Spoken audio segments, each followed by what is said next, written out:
Industri fashion di Indonesia semakin berkembang pesat, menjadikan sektor ini sebagai salah satu pilar ekonomi dengan potensi terbesar di tanah air. Namun, bukankah suatu kenyataan jika Yogyakarta merupakan salah satu kota penting dalam ekosistem fashion di tanah air? Kota ini yang kaya akan keberagaman budaya dan sejarah, kini semakin dikenal sebagai pusat kreativitas dan inovasi, terutama dengan munculnya para pebisnis muda yang berani memperkenalkan ide-ide baru. Akan tetapi, apakah perjalanan mereka selalu mulus? Di dunia yang terus berinovasi, bukankah kesuksesan dalam industri fashion tidak hanya bergantung pada bakat semata, tetapi juga pada ketekunan, visi, dan kemampuan untuk terus beradaptasi? Berikut adalah kisah tentang bagaimana sebuah perjalanan kreatif dimulai, tumbuh, dan terus berkembang, meski menghadapi banyak tantangan. Halo, nama saya Aji Riyadi, saya owner dari Walk-in. Dulu sih sebenarnya ya, karena ngikutin fashion dari dulu, pengennya sih cuman pengen punya brand sendiri yang kita bisa pakai dari atas sampai bawah, kita pakai punya sendiri gitu. Walk-in itu aku buat dari 2017. Saat ini 2025, berarti udah hampir 8 tahun. Kalau walk-in tuh sebenarnya dulu ngikutin tren ya, kita ikut. Sampai akhirnya kita mempunyai, kayaknya enak kalau kita berdiri di kaki sendiri deh. Kita nggak ngikutin tren juga, idealis istilahnya ya. Tapi juga harus ngikutin pasar, permintaan anak-anak sekarang tuh kayak apa gitu. Kita coba bikin desain-desain yang original tanpa harus plagiat dengan brand-brand yang lain gitu. Jadi kebanyakan desain dari walk-in tuh tidak ada di brand yang lain. Dari walk-in sendiri kita udah bikin tuh dari topi sampai sepatu ya, topi, kaos, kemeja, outer, terus celana, sendal, sampai tahun 2021 kita coba buat bikin aksesoris kayak jam tangan, terus kacamata, terus kita coba bikin asbak, bikin kursi travel gitu. Kita coba udah bikin semuanya yang bisa kita produksi. Dulu ada namanya Benny, kupluk-kupluk penjaga villa kayak gitu. Alhamdulillah sampai sekarang bisa terjual 10 ribuan lebih, 10 ribu pieces dari awal produksi sampai sekarang. Tambah lagi dari kaos tie-dye dan kemeja workshop, terus celana chinos pendek. Jadi di setiap kategori kita ada best sellernya. Jadi di brand Walk-in ini kita sebisa mungkin cari produk atau bahan yang paling bagus. Jadi yang berkualitasnya tinggi, terus pewarna yang dari bahan-bahan alami, kayak bahan-bahan tumbuhan pewarna kayak gitu. Bahan yang kita pakai untuk bahan kaos itu katun bambu, jadi pakai serat bambu. Jadi lebih enak dipakai, lebih tahan lama, dan misal udah nggak kepake pun buat daur ulangnya cepet, nggak kayak polyester kayak gitu. Dengan kita pakai bahan ramah lingkungan ya, otomatis orang-orang juga lebih tertarik buat memakai tersebut, karena brand-brand lain mungkin nggak memakai produk itu. Bisa jadi karena bahannya mahal, ada pilihan dari brand kita memakai itu, jadi orang-orang lebih, wah kayaknya ini enak deh dipakai, beda dari yang lain, karena dipakai pun juga lebih enak daripada katun biasanya. Hampir semua e-commerce yang di Indonesia kita ada, dari Shopee, Tokopedia, TikTok, Lazada, Blibli.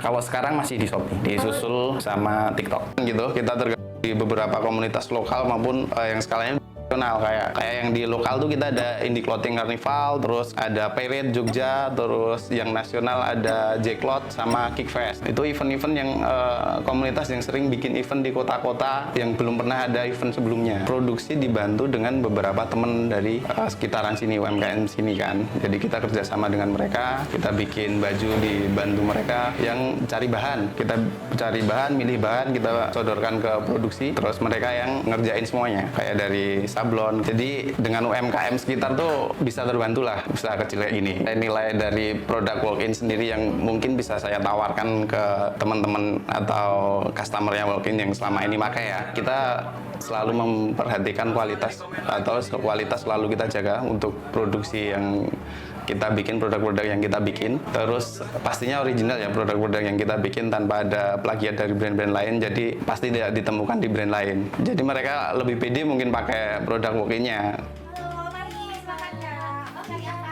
Halo semuanya, nama aku Syifa. Aku udah sering banget belanja di Walk-in. Sebenarnya produk Walk-in itu selain desainnya bagus, bahannya juga oke loh nih teman-teman, kayak gini. Ini bahannya bagus banget. Ini udah setara sama brand-brand mall sih, dengan harga yang affordable. Menurut aku oke banget sih. Makanya aku nyaman banget pakai produk dari Walk-in. Sebenarnya yang paling penting itu adalah kreativitas kalau menurut aku, karena kan seiring berjalannya waktu fashion itu kan selalu berkembang ya, dan Walk-in itu bisa memenuhi itu karena setiap tahun dia selalu mengeluarkan desain yang inovatif dan terbaru. Jadi selalu ngikutin dunia fashion lah. Nama saya Muhammad Rayhan Aziz ya. Kalau menurut saya yang buat saya percaya diri, selain dari kenyamanan, tentu dari desainnya juga. Dari Walk-in tuh desainnya oke-oke banget. Buat anak muda itu masuk banget trennya. Sangat memenuhi kriteria untuk produk fashion ya. Apalagi desain temanya streetwear gitu kan. Jadi menurut saya udah cocok banget. Dengan visi dan tekad yang besar, Aci Triadi sukses membawa rintisannya hingga sejauh ini. Namun, siapa yang menginspirasi perjalanan karirnya,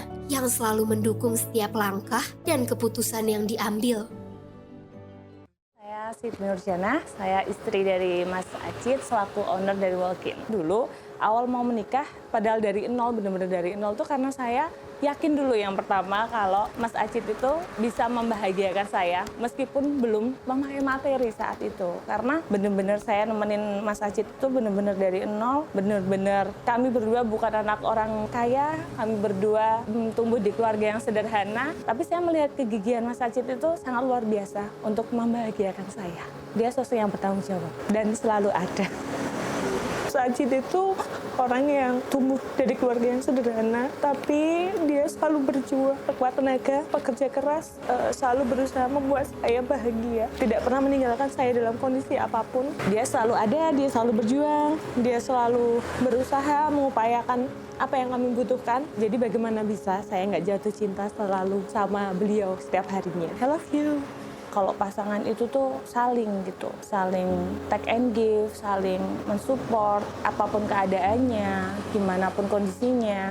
Komunikasi itu sangat penting, Mbak, saling jujur, saling percaya, nggak ada yang ditutup-tutupi dalam hubungan ataupun rumah tangga. Awal menikah ya, Mbak ya, Walk-in tuh belum ada, downnya itu waktu COVID, Mbak. Saat itu suami tuh diem aja, nggak ada bilang gitu loh Mbak sama aku gitu, nggak ada bilang sama saya tentang usahanya beliau yang mungkin saat itu terbilang goyah ya Mbak ya, karena kalau waktu COVID kan semua juga ngerasain itu, semua juga ngalamin untuk bertahan gimana usaha tetap berjalan. Ada momen-momen anak-anak kantor itu dirumahkan dalam waktu sekian bulan sampai akhirnya Mas belajar untuk jualan di marketplace segala macam. Sama satu lagi doa ibu Mbak. Saya kalau apapun suami saya itu pasti cerita ke saya selalu mengingatkan untuk meminta izin dan restu dari ibu. Seperti banyak pengusaha UMKM lainnya, Aci Triadi harus menghadapi berbagai tantangan besar. Salah satunya pandemi COVID-19. Pandemi yang melanda dunia pada tahun 2020 memukul banyak sektor ekonomi. Dan UMKM menjadi salah satu yang paling terdampak. Menurut data dari Badan Pusat Statistik, lebih dari 50% UMKM di Indonesia mengalami penurunan omset yang signifikan. Bahkan banyak yang terpaksa menutup usaha mereka. Namun, di tengah masa sulit itu, Aci tidak kenal dengan kata menyerah. Ia tetap berjuang, berpikir keras untuk terus beradaptasi. Aci Triadi menjadi contoh nyata bagaimana ketekunan dan inovasi di tengah krisis bisa membawa hasil yang luar biasa. Mungkin yang paling kerasa pandemi kemarin ya, itu buat nggak cuman Walk-in, hampir semua pengusaha juga mungkin merasakan hal yang sama. Kita harus beradaptasi dengan keadaan yang nggak pernah kita bayangkan sama sekali. Terus gimana kita bertahan saat itu dengan yang sebelumnya kita jualan offline, pameran dari kota A pindah ke kota B, terus akhirnya kita harus lockdown, nggak bisa jualan, pendapatan pun nggak ada kan. Kayak toko-toko juga offline semuanya, tutup semuanya karena pandemi, semuanya lockdown. Dan mau nggak mau juga kita harus pindah buat ke online. Ya kalau siap, kalau nggak siap, nah itu.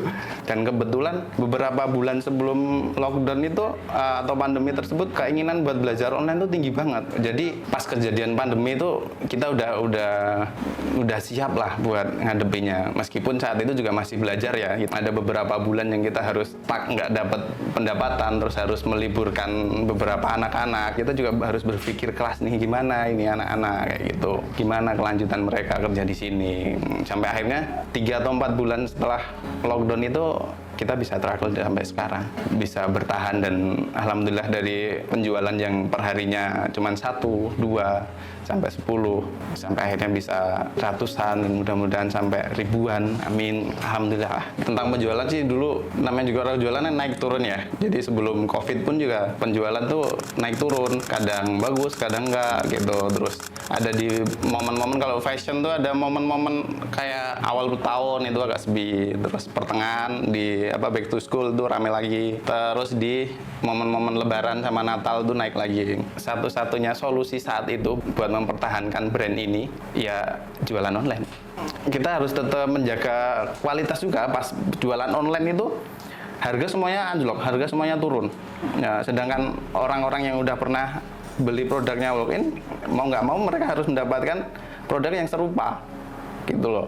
Jadi harga produksi juga tinggi, harga jualnya kita ngikutin pasar di online tuh beda banget dengan offline. Yang dulunya offline kita bisa jual 2-3 kali lipat dari harga produksi, di online itu bisa 1 kali lipat aja nggak mungkin gitu. Dulu tuh 100% kita di offline kan penjualannya, dari konsinyasi toko sama exhibition kayak pameran gitu. Dan sekarang dibagi sama dengan online-nya, ada di Shopee dan teman-teman yang lain media online-nya.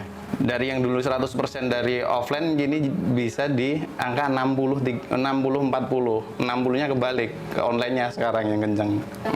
Sebenarnya modal kan nggak melulu dengan ini ya, uang ya. Belum masih kerja, kebetulan kerjanya di fashion. Jadi banyak dapat masukan, dapat insight itu dari tempat kerja yang mendorong buat akhirnya bikin brand itu dari tempat kerja itu juga. Kebetulan juga bosnya itu enak, bosnya itu nggak pelit tentang ilmu, jadi kita dikasih masukan, dikasih ilmu tuh dari beliau, mulai dari milih bahan, terus dari desain, terus dari marketing, penjualan, sampai event-event itu kita diajarin semua dari beliau. Ya mungkin berbekal itu ya modal yang saya punya saat itu, terus sampai akhirnya berani buat ngambil keputusan, bikin brand sendiri aja apa ya. Modal awal dulu kalau nominalnya itu sekitar 25 juta. Awal banget kita bikin produk tuh mulai dari 25 juta ini 2017. Sampai akhirnya di 2025 itu bisa sampai kalau di presentasi 500% atau iya mungkin bisa segitu. Dulu pertama satu karyawan 2017. 2018 tuh tambah 1 lagi, terus sampai sekarang ada sekitar 10 kalau nggak 11 karyawan. Nggak akan nyangka bakal jadi seperti ini. Bahkan dulu punya brand aja cuman bisa pakai brandnya sendiri ya, dari atas sampai bawah itu udah kayak bangga gitu. Udah keren gitu, meskipun belum ada yang beli saat itu. Kayaknya nggak ada yang kepikiran bakal jadi sekarang ini. Buat kesejahteraan keluarga sama teman-teman yang lain aja sih. Jadi dulu tuh punya usaha ya itu yang tak ceritain, pengennya buat memperbaiki taraf hidup yang dulunya nggak punya apa-apa, terus pengennya ya punya yang teman-teman punya yang lain gitu. Misal teman-teman punya ini, jadi pengen kalau kita nggak usaha, kalau ngandelin kerja saat itu kayaknya nggak bisa nih. Salah satu caranya ya kita bikin perusahaan sendiri buat ngeluarin ide-ide yang di kepala itu gitu. Jadi ada satu anak tuh yang udah 13 tahun, Afin. Mas Afin tuh udah ikut dari freelance semenjak belum brand walk-in sampai saat ini, totalnya berarti 13 tahun, dari 2012 sampai 2025. Alhamdulillah. Nemenin bener-bener dari nol, udah sama kayak istriku itu. Dari nol. Perkenalkan, nama saya Afin Effendi. Saya bekerja di Walk-in sebagai kepala gudang. Untuk pendapat saya untuk sosok Mas Acit sendiri, dia pemimpin yang baik. Jadi dia ngasih tugas ke karyawan, tapi dibikin sesantai mungkin. Jadi tidak ada beban buat karyawan. Untuk Mas Acit sendiri, perilaku terhadap untuk karyawan itu sangat mengayomi. Sudah dianggap keluarga sendiri lah. Jadi karyawan bekerja itu sangat nyaman. Dulu kita misal beli bahan buat produksi. Itu dulu dari naik motor, boncengan berdua, sampai sekarang bisa beli dengan mobil, itu tetap setia kerja di sini. Semuanya dibantu sama Mas Acit, terutama biaya, itu paling banyak dibantu. Jadi aku bisa balas budi sama Mas Acit itu ya kerja dengan bagus di walk-in. Menurutku itu udah ya bisa jadi timbal balik dari karyawan ke ownernya. Untuk yang bikin walk-in bisa bertahan itu pengaruh besar pasti dari owner, dari Mas Acit sendiri. Soalnya dia tidak mudah menyerah saat perbedaan penjualan dari offline ke online. Dia juga mau tetap belajar, makanya walk-in ini masih tetap bertahan sampai sekarang. Kesuksesan Acit Riyadi dalam usahanya bukan hanya tentang inovasi, tapi juga semangat dan kerja keras tim yang tak kenal lelah. Di tengah pandemi yang mengguncang, mereka mampu bertahan dan bangkit kembali. Tapi, perjalanan ini belum usai. Apa yang akan terjadi selanjutnya? Bagaimana Acit Riyadi terus berkembang di tengah dunia yang terus berubah? Apa yang bisa kita pelajari dari perjuangan mereka? Dan sekarang, waktunya mereka melangkah lebih jauh dan tunjukkan harapan serta impian apa saja yang mereka bawa untuk masa depan. Kalau walk-in sendiri menurutku sih sangat berkembang banget. Jadi awalnya walk-in itu second brand. Terus yang sebelumnya persentase dari brand utamanya itu cuma 20-80%, sampai akhirnya di 3 tahun pertama itu sudah bisa sama 50-50%, dan di tahun ke-4 atau ke-5 itu udah lebih dari brand yang utamanya sebelum akhirnya memutuskan buat jalan sendiri ini gitu. Jadi perkembangannya sangat signifikan lah, sangat signifikan.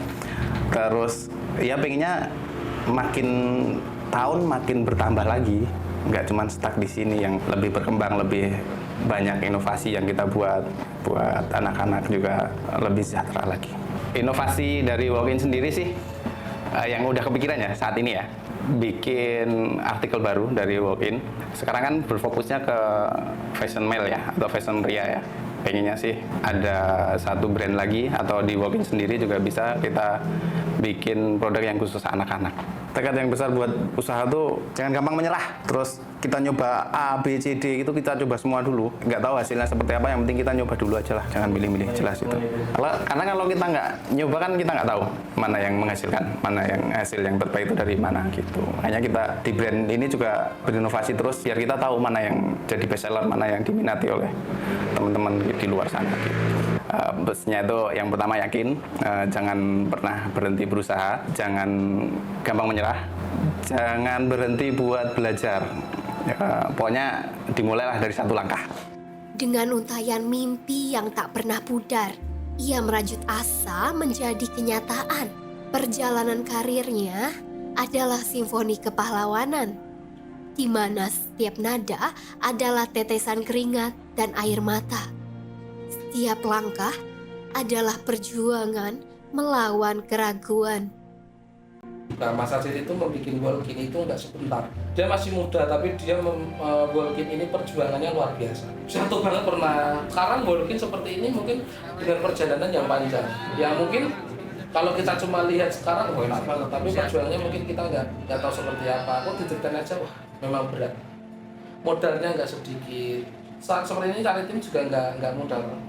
Cari tim juga nggak cepat, juga lama. Cari yang setia susah, yang sama-sama mengerti juga susah. Kedepannya lebih sukses aja sih. Kalaupun juga memang mungkin perjalanannya nggak sebentar sih, bertahun-tahun lama, 10 tahun lebih mungkin ya, sampai titik ini. Kedepannya juga maju. Sebenarnya aku ucapin dulu sama Mas Acit, terima kasih banyak Mas Acit sudah menyandangi aku tanpa minta apa-apa, pasti ya lillahi ta'ala ngasih baju, pakaian, semuanya kasihkan lillahi ta'ala. Semoga di luar sana banyak mas seperti Mas Acit lainnya. Acit Riyadi bukan sekedar perintis, namun juga seorang nahkoda yang berlayar di samudra bisnis penuh badai. Ia adalah tombak di balik megahnya walk-in, Sebuah mahakarya yang tak hanya menyemarakan raga, namun juga jiwa. Setiap tantangan pasti ada jalan keluar, dan setiap mimpi layak untuk diperjuangkan. Melalui walk-in, Acit Riyadi mengukir nama dalam sejarah industri fashion Indonesia. Cerita ini akan menjadi warisan yang terus hidup dan menginspirasi. Lantas, adakah mimpi yang terlalu tinggi jika keberanian dan kerja keras menjadi nahkodanya?